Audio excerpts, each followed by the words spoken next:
오늘은 그 지난주에 잠깐 언급한 이 실리콘 음극재에 대해서 조금 더 자세하게 얘기를 해볼까 합니다.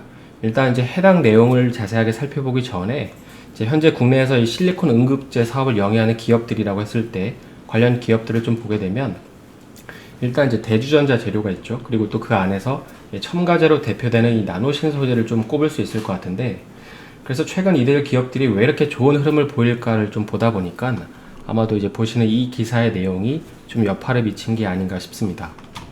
그래서 그 2차 전지에 관심이 많이 있으신 분들은 알겠지만은 지금 양극재 같은 경우에는 하이니켈 이후로 기술이 더 발전될 여지가 없다는 게 중론이죠. 비단 뭐 관련 논문이나 증권사 리포트를 보더라도 이 현 시점에서 양극재 파트에서 추가적으로 기술이 레벨업 될 구간은 없다는 게 컨센인데, 하지만 음극재는 이제 조금 다릅니다. 현재 음극재 같은 경우에는 지금 이제 논의가 되고 있는 이 실리콘과 결합을 하는 이슈가 있고, 그리고 이제 더 나아가서 보면은 이런 식으로 이제 그래핀이랑 조금 결합을 해서 그래핀 음극재라는 목표가 있습니다. 물론 이제 그래핀은 그 꿈의 물질이라는 수식어처럼 아직 우리가 이제 뭐 현실에서 상용화로 맞닥뜨리기에는 조금 더 시간이 필요한데, 그러다 보니까는 현재 같은 경우에는 이 기존에 사용되던 흑연이랑 이 실리콘의 일부, 그리고 이제 첨가제를 섞어서 이제 음극재를 쓰고 있고, 그리고 이제 그 이후에는 아마도 뭐 실리콘을 생으로 쓰거나 그 이후에는 이제 뭐 실리콘이나 음극재, 그리고 마지막으로 이제 그래핀까지 단독으로 사용을 하면서 이 전고체 배터리로 넘어가는 시나리오가 이제 발생하지 않을까 싶긴 합니다. 그래서 현재 그 음극재, 그러니까 실리콘 음극재 산업을 좀 정리를 해보면 크게 좀 이런 식으로 정리를 해볼 수 있을 것 같아요. 이거는 이제 그 작년에 하이투자증권이 발간한 그 대주전자 재료 관련 리포트인데, 현재 이제 사용되는 리튬 이온 전지 음극활 물질은 보시는 것처럼 여기 이제 천연 흑연이랑 인조 흑연이 이제 주류를 이루고 있죠. 그리고 이제 현재 여기에다가 최근 이슈가 되고 있는 이 실리콘이 이제 일부 추가가 되는 건데, 물론 이제 생으로 실리콘을 쓰면 뭐 이 정도의 어떤 용량이 나오지만 지금 실리콘은 몇 가지 문제가 있습니다.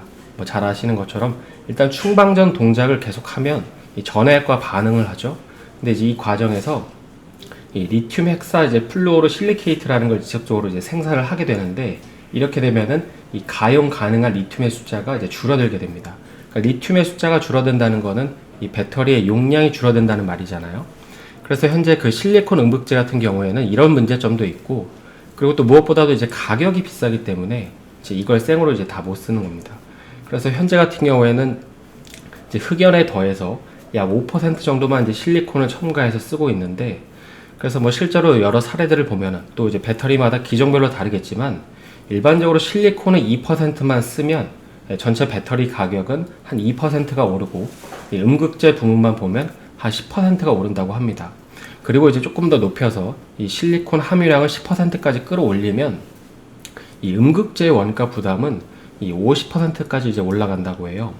물론 이제 실리콘 함유량이 높아지면 당연히 보시는 것처럼 이제 효율성은 당연히 올라가겠지만, 근데 현재 뭐 SK이노베이션이랑 LG화학처럼 그동안 2차 전지 배터리 기업들이 막 수년간 인고의 시간을 겪었던 이유는 이 원가 절감 문제 때문에 그랬잖아요.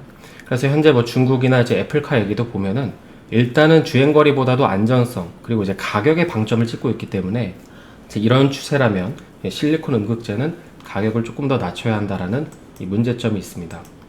그래서 현재 그 실리콘 음극재는 이 생으로 쓰이지 않고 이제 우리가 잘 아는 것처럼 이 CNT 도전제랑 좀 같이 이제 섞여서 쓰인다는 얘기가 그래서 나오는 거죠. 근데 또 한편으로 보면 이 실리콘 음극재 이꼴 CNT 도전제라고 생각을 하시는 분들이 많이 있는데요. 그런데 이게 조금 더 자세히 보면은 사실 이 실리콘 음극재는 크게 세 가지로 정리를 할 수가 있습니다. 이 산화 실리콘, 뭐 탄소 복합 실리콘, 뭐 그 순수 실리콘이 있는데, 근데 이제 이 중에 현재 그 산화 실리콘이랑 이 탄소 결합 실리콘이라는 게 가장 유력하거든요. 근데 이제 그 이유에 대해서 뭐 결정 구조까지 살펴보면 너무 복잡할 수 있기 때문에 그 중에 이제 가장 최근 핫한 이 탄소 결합 실리콘, 그러니까 소위 말해서 이제 CNT 도전제라고 해서 이 CNT 도전제가 실리콘 음극재에 이제 어떤 관여되는 걸 보면 이제 그 사용되는 이유는 간단하죠. 일단 가격적인 혜자도 있고, 무엇보다도 이 대량 생산을 할 수 있다고 판단했기 때문에 이제 개발이 진행이 되고 있는 것입니다. 그래서 이제 다양한 카본들이 이제 도전제에 결합을 하게 되는 건데, 그런데 또 한편으로 보면은 이 도전제가 단순히 이렇게 슬러리 음극재로 발라지는 것만 생각하시는 분들이 많지만, 이 CNT 도전제가 굉장히 좋은 것 중에 하나는 이 실리콘이랑 이 외부 탄소층 사이에 이제 카바이드층이라는 게 형성이 되면서 이제 앞서 말씀을 드린 이 리튬 헥사 플루오르 이 실리케이트 형성을 억제하기 때문입니다. 그러니까 리튬의 숫자가 줄어들지 않게 이제 막아준다는 것이죠. 아까 그 전액이랑 이제 반응을 하면서 이 리튬을 감소시킨다고 했잖아요. 근데 이제 그걸 이제 억제해 주는 것입니다. 그래서 이제 이런 과정에서 여기 이제 사진을 하나 보시면은 이 가운데 지금 CNT가 이제 들어가 있죠. 이제 이거는 그 CNT를 활용해서 탄소 나노 튜브 이제 산화 실리콘 복합체라는 걸 만드는 방식인데, 아까 이제 말씀을 드렸다시피 최근에는 이 CNT를 이렇게 펴서, 그러니까 CNT 도전제를 펴서 바르는 게 아니라 이런 식으로 중간에 넣는 공정도 진행 중에 있다고 합니다. 그래서 만약에 이게 성공이 되면 작년에 이제 테슬라 배터리에서 나왔던 그 배터리 데이에서 나왔던 이 실리콘 나노 와이어 그 와이어랑도 연결을 이제 해볼 수가 있는 거죠. 그래서 이 나노 와이어 같은 경우에는 뭐 아직 구체적으로 거론된 건 없지만 이 실리콘이 팽창할 때 개념적으로 보면 이 실리콘이 팽창할 때 가장 효과적으로 대응할 수 있다는 장점이 있는데, 이제 아직까지는 기술 개발 때문에 조금 문제가 있는 거잖아요. 왜냐하면 뭐 탄소 가격도 가뜩이나 비싼데 또 이런 어떤 공정 방식 자체도 굉장히 비싸기 때문입니다. 그래서 이제 두서없이 뭐 이러저러한 얘기를 많이 하긴 했는데, 그러면 이제 이런 상황에서 이 현재 실리콘 음극재 섹터는 어떤 이슈를 좀 중점적으로 봐야 될까요? 제 개인적인 생각으로는 이제 소재 혁신이 그렇게 쉬운 영역이 아니라는 점을 감안해 보면 아까 이제 서두에 살펴봤던 이 기사가 의미하는 바는 꽤나 의미가 있다고, 그러니까 상당하다고 이제 생각을 합니다. 그러니까 방향성에 더해서 이제 대중적으로 사용되는 시점도 얼마 안 남았기 때문이죠. 그리고 또 그에 더해서 최근에 설명을 드렸던 일본의 이 도요칼라라는 기업이 SK이노베이션에 이제 CNT 도전제를 공급하는 걸 보면 아마 추후에 전고체 배터리 이슈 전까지 이 음극재 개발 방향은 실리콘을 중심으로 한 개발 방식이 되지 않을까 싶습니다. 그리고 그 안에서 이제 CNT 도전제가 얼마나 플레이를 하는지가 관건이겠죠. 그래서 기업 단위로 보면 뭐 대주전자 같은 경우에는 뭐 세계 최초로 이 실리콘 음극 활물 상용화 이슈도 있고, 또 최근에 이제 이 시장 자체의 방향성이 본인들이 플레이하기에 좀 유리하게 되는 방향으로 가고 있기 때문에 조금 더 보면 이제 고객사가 관건으로 보이고, 그리고 또 이제 그 안에서 나노 신소재의 역할을 보면 뭐 이미 나노 신소재 그 신소재 같은 경우에는 작년에 이제 증설해 놓은 공장이 있잖아요.